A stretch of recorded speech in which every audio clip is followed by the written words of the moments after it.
भाई आज ऑमलेट नहीं बनाऊंगा, आज तेल का ऑमलेट बनाऊंगा। हरामी साथी खान कोई बस्ती जल्दी आही भी पॉकेट खाली होइले भी साथी खानो सोर दे থাকিলে মই এখন আরে বাপরে নমস্কাৰ আসসালামু আলাইকুম সকলোৱে স্বাগতম মোৰ আজি এই ভিডিঅ'টোলৈ আজি মই আছোঁ মানে আমি আছোঁ কাৰ্বি আংলঙত এটা বেকৱাৰ্ড ছাইডত এয়া প্ৰথমবাৰ মোৰ কাৰ্বি আংলঙত খাচী গছ মানে মাল কিনিবলৈ আগৰৰ গছ মাল কিনিবলৈ এয়া মোৰ লগৰ মানে এইটো আমাৰ মানুহ এইটো কাৰ্বি নহয় আৰু বাকীবিলাক আমাৰ দেশৰ মানুহ আৰু আহিছোঁ ভয় লাগি আছে মানুহজনৰ কাৰ্বি আতো দা দেখিয়া জানো কোনো দম আহি গেছিল দা তো লিয়ালে উতৰা হৈ কাৰ্বি মানুহ নগা মানুহ দাম দৰ কৰোঁতে ভয় লাগিছে প্ৰথমে কিন্তু যিমানখিনি ভয় লাগিছিল তেনেকৈ নহয় মানুহটো ভাল ইয়াৰ মানুহ ভাল মই আপোনাক চিনাৰীটো দেখুৱাই ল'ম একদম পাহাৰত আছোঁ বৰ্তমান খালী চাৰিওফালে খাচী গছ মই দেখুৱাই দিম মোৰ পিছফালটো বা আগফালটো বা গছ কেনেকৈ কাটিছোঁ মই দেখুৱাই দিম তুমি যে কাৰ্বি আংলঙ আহিছা আৰু কাৰ্বিৰ লগত হেৰি কৰিছা কাৰবাৰ কৰিছা নাগা নাগা এইটো কি অনুভৱ কৰিছা এয়া প্ৰথমবাৰ নেকি কোৱাচোন প্ৰথমবাৰ কেনে ভাৱ আছিলে তোমাৰ এই নগাটোৰ হাতত দা আছিলে আৰু তোমাৰ কি অনুভৱ আছিলে নাই প্ৰথমে ভয় খাইছিলে মই ভয় খোৱা নাই অঁ ঠিকে আছে মই এই তলত এতিয়া বৰ্তমান একদম টপত আছোঁ আকৌ নামাজ যাম একদম আমি এতিয়া বৰ্তমান পাহাৰৰ ওপৰত আছোঁ এয়া আমাৰ ফাৰ্ষ্ট টাইম ইন নাগালেণ্ড চ' আপোনালোকে ভিডিঅ'টো শেষলৈকে চাব মই গছ তিনিটা কিনিছোঁ যদিও কম দামত এইটো কি ওলায় সেইটো বেলেগ কথা এইটো চাহপাত লগাইছে নাগাজনে বিৰাট টকা পইচা নাগাজন চাওক এইটো বাগান হয় এইটো কিহৰ গছ একদম ধুনীয়া গছ মই নাজানো ইয়াক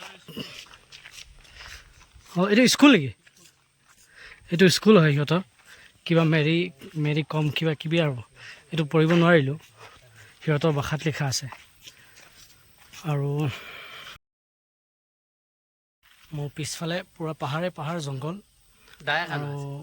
চাওক আপোনালোকে মই এতিয়া গছ কাটিবলৈ গৈ আছোঁ পাহাৰৰ তলত এতিয়া বৰ্তমান পাহাৰৰ তলৰ পৰা উঠিছোঁ ওপৰত আকৌ তলত যাম আৰু এয়া আমাৰ কাৰণে ফাৰ্ষ্ট টাইম অলপ ভয় লাগিছিলে দাম দৰ কৰোঁতে মানে দাম ছিঙিতে ভয় লাগিছিলে মানুহজনৰ হাতত দা কটাৰী বহুত কিবা কিবি কিন্তু এনেকৈ নহয় মানুহজনৰ লগত কথা পাতিলোঁ তেওঁৰ ঘৰত গৈছোঁ পানী চানী খাইছোঁ সেয়াই আৰু চাওক মোৰ পিছফালে এখন গাড়ী গৈছে এখনত গোটেই চাহপাত গৈ আছে ভিতৰত বাগানো আছে এটা আচৰিত বস্তু আপোনালোকক দেখুৱাম মই ইমান ডাঙৰ মানে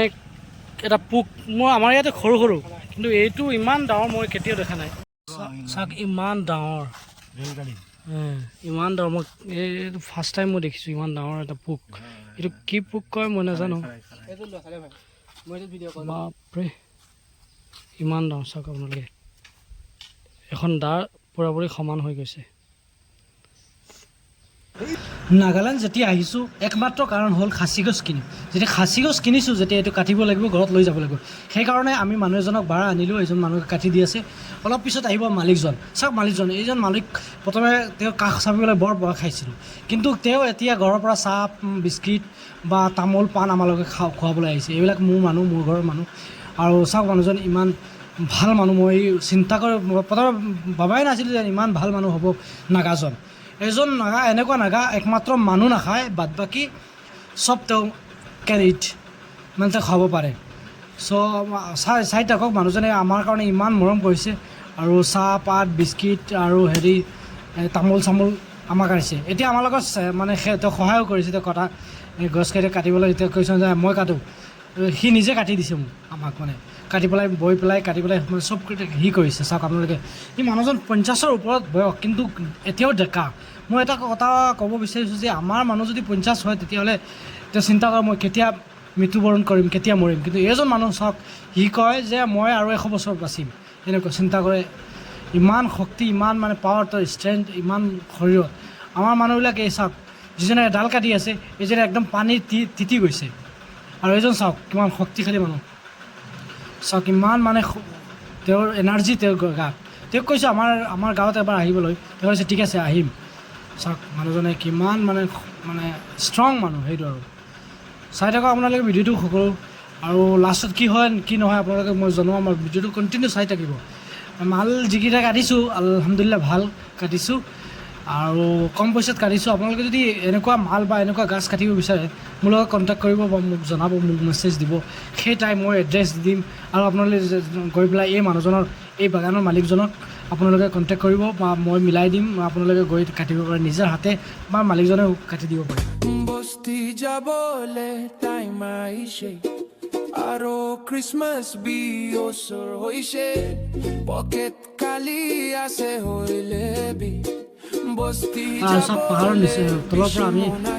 ঘৰৰ গছ এতিয়া কেনেকৈ এজনৰ পৰা আনজনক মানে ওপৰলৈ ঠেলিছোঁ গাড়ী উঠাবলৈ। চব কিমান কষ্ট। এইটো কাম কৰাৰ পিছত মালিকজনে ক'লে মোৰ এখন আনাৰস বাগান আছে, ব'লা তুমি আনাৰস খাবা। পিছত তেওঁৰ বাগানত গৈছোঁ, বাগানত গৈ পেলাই ইমান ডাঙৰ ডাঙৰ আনাৰস আমি কেইটামান ল'লোঁ, মানে এনেই ফ্ৰীতে ল'লোঁ, আৰু 8-10টামান ল'লোঁ। তাৰপিছত তেওঁৰ ঘৰত গৈ পেলাই 2টা খাইছোঁ।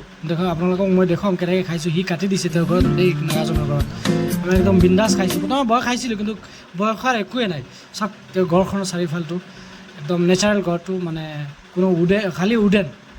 আৰু তাৰপিছত শেষ হ'ল, আৰু গাড়ীৰ মালখিনি